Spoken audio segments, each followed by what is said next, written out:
Jour 2 du petit trip improvisé. Réveil assez tardif ce matin. On plie les bagages et c'est parti. Direction une boulangerie, histoire de se poser quelques minutes et de choisir une nouvelle destination. En effet, l'objectif initial d'aller se boire une bière verte du Mont Blanc est quelque peu compromis. La météo annonce pluie et grêle sur tout le trajet et à cette époque, j'avais que de vieilles valises absolument pas étanches sur la moto. Décision prise, direction Vallon-Pont d'Arc en sillonnant le Vercors. Et tu vas le voir, cette journée nous réserve pas mal de surprises.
Au programme aujourd'hui, Briançon, Lac du Chambon, Col du Graillon, Col du Rousset, Chapelle-en-Vercors et Vallon-Pont d'Arc. Du moins, c'est ce qui était prévu. Allez, je te laisse avec la vidéo.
Regarde-moi ça. Rouler ici a vraiment quelque chose de féerique.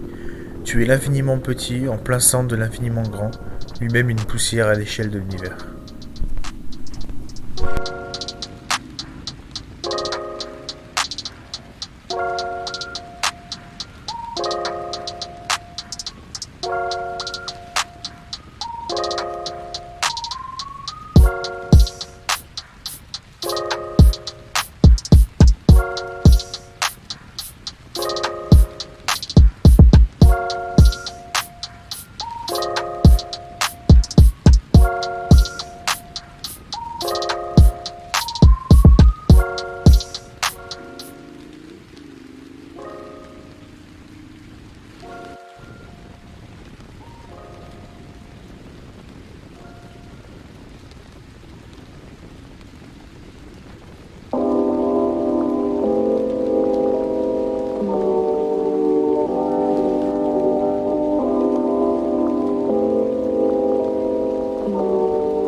À ce moment-là, comme tu peux le constater, le GPS nous a fait passer par un endroit pas vraiment approprié. On fait comme on peut pour déranger personne et on s'échappe au plus vite.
tu l'as vu, depuis le début du trip, on n'a pas vraiment eu l'occasion de mettre du gaz.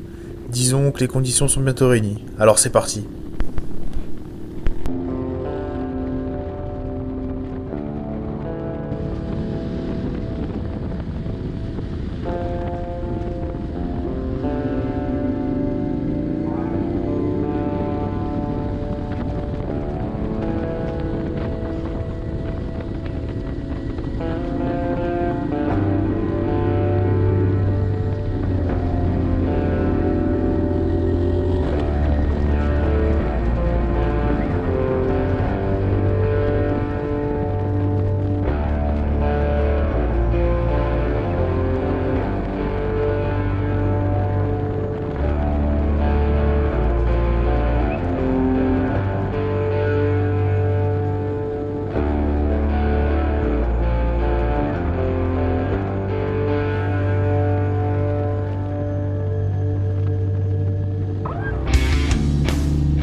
partir d'ici, je n'ai plus filmé. Comme je te l'ai dit, cette vidéo sort de rush récupérée par hasard sur une ancienne carte SD. Alors je vais te raconter rapidement ce qui s'est passé ensuite. Arrivé aux alentours de 19h en Ardèche, on se prend un orage terrible sur plusieurs kilomètres. On s'arrête faire 2 courses, histoire de manger un bout et surtout de se poser un peu, car la journée fut longue, quasiment 11 heures de route non-stop. Le temps d'acheter à manger, la météo se dégrade. Mes affaires sont trempées, mon sac de couchage est imbibé, le bivouac s'annonce difficile. On regarde la météo et on voit que ça ne fait qu'empirer. On cherche un hôtel autour de notre position, rien. En même temps, en pleine saison, en Ardèche, c'était prévisible. Après quelques minutes de discussion, on prend la décision d'entrer sur Menton par l'autoroute. C'est parti pour 4h30 et pas loin de 400 km. Au final, la moitié du trajet se fera sous la pluie battante. Les heures d'autoroute se feront longues, mais les 200 derniers kilomètres me semblent agréables, malgré la fatigue accumulée durant cette grosse journée. L'air chaud du 06, des stations d'autoroute aux sandwichs dignes de grands restaurants, et des conducteurs quelque peu pressés. Ça y est, je me sens enfin à la maison. Finalement, ce trip qui devait durer 4 jours se termine en seulement 2, mais ce n'est que partie remise. Et je t'avoue que depuis, je me suis bien rattrapé. Allez, à bientôt.